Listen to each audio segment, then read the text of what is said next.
हरिओम तत्सत। काल सर्प दोष को ही पितर दोष बोला जाता है। तो ये भी देखिए बहुत लोगों को नहीं पता होता है। काल सर्प दोष अगर कुंडली में है तो ये पितरों का ही दोष होता है।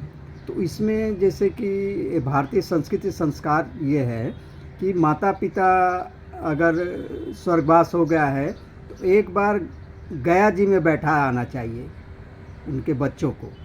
3 दिन गया जी में बैठाया जाता है कर्मकांड, कम से कम 3 दिन, और 1 दिन काशी में। ये जितने भी भारतवर्ष जमीन अपने भारत भूमि पर जितने भी लोग पैदा हुए हैं तो गया ही उनके लिए है। गया में ही 3 दिन, बिहार स्टेट का गया जिला है, वहाँ पे 3 दिन ही रिचुअल किया जाता है और 1 दिन काशी में। तो पितर शांत हो जाते हैं, क्योंकि पितर पक्ष में 15 दिन जो होता है, जैसे कि कोई पूजा पाठ उस तरह से कुल छुतिका होता है ना, बैन रहता है, लेकिन ऊपर से पितर लोग 15 दिन के लिए धरती पे आते हैं। ये पौराणिक सब मान्यताएं हैं। तो अपने जो बच्चे उनको अच्छी तरह से जल दे रहे हैं, उनको ठीक से बैठा दिए हैं और सारा चीज़ अच्छी तरह उनका सब किए हैं, तो उनको तो खूब आशीर्वाद दे के जाते हैं। वही फलते फूलते बच्चे हैं, परिवार फलता फूलता। और जो लोग ऐसा नहीं बैठा बैठे हैं उनको तो ये पितर लोग उनको मतलब श्राप दे के जानते हैं। खुद ही पितर अपने पिता दादा के दादा 7 पीढ़ी जो लिया जाता है ना, माँ के तरफ से भी काल सर्प दोष आता है, पिता की तरफ से भी आता है। तो ये जितने भी लोग हैं मैं सबको बताता हूँ, यहाँ देश विदेश हर जगह लोग कि भाई काल सर्प दोष है। बोलते हैं हाँ त्रंबकेश्वर में हमने पूजा कर लिया स्वामी जी। हमने कहा भैया त्रंबकेश्वर में तो पंडित जी लोगों ने अपना प्रचार कर दिया है। त्रंबकेश्वर में पूजा करने से थोड़े पितर बैठते हैं, वो तो थोड़ा देर मन को शांति होती है। बिल्कुल गया जी में जाना चाहिए।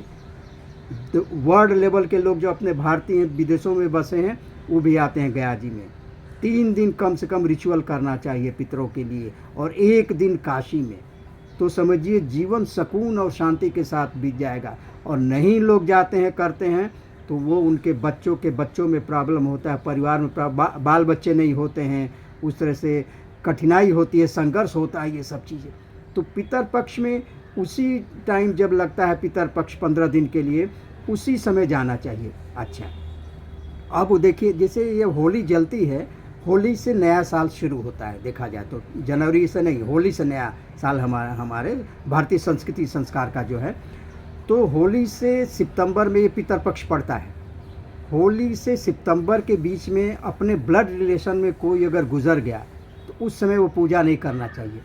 देखना चाहिए कि अपने ब्लड रिलेशन में कोई गुजरा ना हो। और होली से अभी से शुरू हो गया है और ये सितंबर में जब तक पितृपक्ष आता है तब तक कोई अगर गुजरा नहीं हो कुल खानदान में, तो जिनके माता पिता का स्वर्गवास हो गया है उनके बच्चे जाकर ये कर सकते हैं इस साल सितंबर में। और कोई गुजर गया इस बीच में, अब सितंबर में पितृपक्ष आ रहा, जुलाई में या जून में कोई गुजर गया तो उस साल नहीं करना चाहिए। ठीक है ना, ये बहुत सारे लोग पूछते रहते हैं उस तरह से। तो ये ज़रूर आप लोग करिए। बाकी तो त्रंबकेश्वर में यहाँ वहाँ कर लेते हैं, क्षणिक थोड़ा देर के लिए होता है ना, क्षणिक देर के लिए थोड़ी शांति हो जाती मन को, लेकिन अस्थाई में बैठते नहीं। और माता पिता जब जो दोनों नहीं रहते तो ही ये किया जाता है। अब मान ली माता गुजर गई, पिताजी हैं तो अभी नहीं किया जाता, और पिताजी गुजर गए, माता जी हैं फिर भी नहीं। फिर वो पितर पक्ष में आप हर रोज़ जैसे कि गाय को खिलाइए, कौओं को खिलाइए, कुत्तों को खिलाइए, ब्राह्मणों को खिलाइए, मतलब भूखे लोगों को खिलाइए, वस्त्र दीजिए, दान दीजिए 15 दिन, उस तरह की चीज़ें। तो ये और जल देना चाहिए दक्षिण की तरफ मुँह करके, काला तिल डाल के जल में, और अंजुली से अपना गोत्र नाम लेके, पिताजी या माताजी नहीं है तो उस तरह से जिसके जो लोग हैं तो जल देना चाहिए, जो जहाँ भी हो। और जब दोनों लोग गुजर जाए तो जाके वो रिचुअल किया जाता है। ठीक है ना, तो ये करिए आप लोग। ये मॉरिशस में भी था, वहाँ भी लोग पूछ रहे थे यार ना, उन लोगों को तो पता ही नहीं है। और जबकि कुल बिहार से ही लोग वहाँ जाके बसे हैं, यूपी बिहार से ही, तो भारत के ही हुए ना।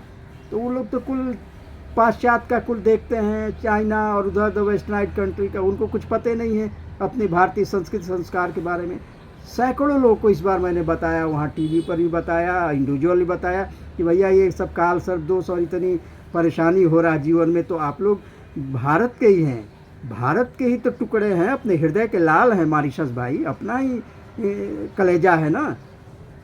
तो वहाँ जाके हमने कहा कि आप लोग गया में 3 दिन करिए और 1 दिन काशी में कर लीजिए। टोटल शांति मिलती है, ताकि आगे जनरेशन भी जो होगा ना बच्चों का, फिर कुंडली में काल सर्प दोष नहीं आएगा। नहीं तो आप नहीं कर रहे तो आपके बच्चों में, फिर बच्चों के बच्चों में 7 पीढ़ी तक वो जीवन बर्बाद हो जाता है उस तरह से। तो काल सर्प दोष का भी बता दिया आप लोगों को। बाकी तो जिसकी जिसकी जैसी कुंडली में काल सर्प दोष भी कई तरह के होते हैं, कम बेसी ज़्यादा उस तरह के। काल सर्प दोष होता है राहु केतु की दशा आती है तो ही ज़्यादा डिस्टर्ब आदमी होता है। बाकी कुंडली में काल सर्प दोष है तो संघर्ष स्ट्रगल तो होता है, लेकिन जब तक दशा राहु केतु की नहीं आई तो ज़्यादा संघर्ष नहीं होता है।